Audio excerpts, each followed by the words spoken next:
Moi, vraiment, ce que je veux dire aujourd'hui, c'est que il y a des paroles, beaucoup de paroles pour dire que on doit faire attention à nos agriculteurs, qu'il faut rendre hommage, saluer le travail difficile qu'ils font au quotidien.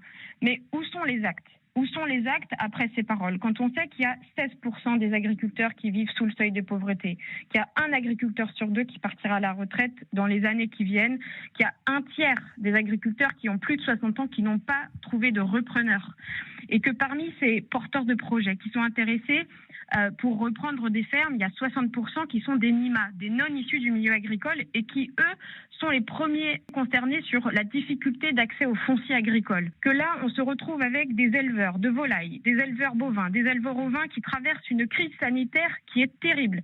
FCO, MHE, grippe aviaire, et que certains éleveurs ont perdu 50% de leur cheptel. Eh bien, forcément qu'on attend des actes. Et du coup, la LOA, la loi d'orientation agricole, aurait dû répondre à tout ça. Ça n'a pas été le cas. On parle de mettre l'agriculture comme intérêt général majeur, mais qu'est-ce que ça changera? Ce sont que des mots sur le papier. La loi d'orientation agricole, elle renforce une pensée productiviste de l'agrobusiness et elle ne répond pas à la question principale qui est la question du revenu. Je pourrais parler aussi des négociations qui sont en cours et qui sont insupportables pour les éleveurs bovins aujourd'hui. C'est les négociations autour du Mercosur. Oui, qui arrivent là. Elles se poursuivent et alors c'est pareil, il y a eu des mots au début de l'année d'Emmanuel Macron en disant qu'il allait s'y opposer, etc. Mais tout ça, c'est que du vent. Et en fait, ça suffit. Les agriculteurs et les agricultrices en ont marre de se faire balader. Et il faut tout de suite sortir de ces accords du Mercosur, arrêter de signer des accords de libre-échange qui sont mortifères pour l'élevage français. Alors, Michel Barnier, lui, il a reçu une partie du monde agricole cette semaine.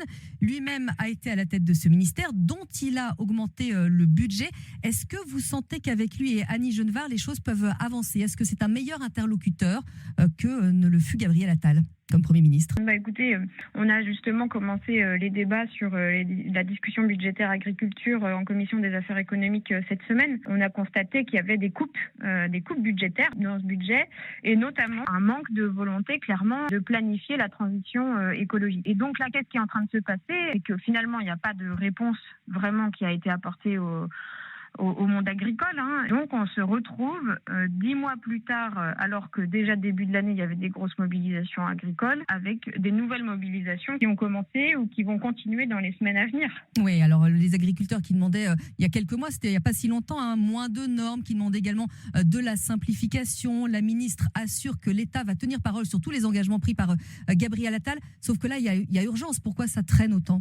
Alors, il y a urgence, mais je dirais aussi qu'il y a des réponses qui n'ont pas été apportées, notamment sur les questions de revenus, parce que la principale demande des agriculteurs, c'est que, comme tout le monde, les agriculteurs et les agricultrices veulent pouvoir vivre de leur travail. La réponse sur les prix n'a pas été apportée. Pour les jeunes qui veulent s'installer en agriculture et qui ont des difficultés à accéder au foncier, il n'y a pas de réponse qui ont été apportées. La loi d'orientation agricole qu'on a débattu avant la dissolution était censée répondre aux attentes du monde agricole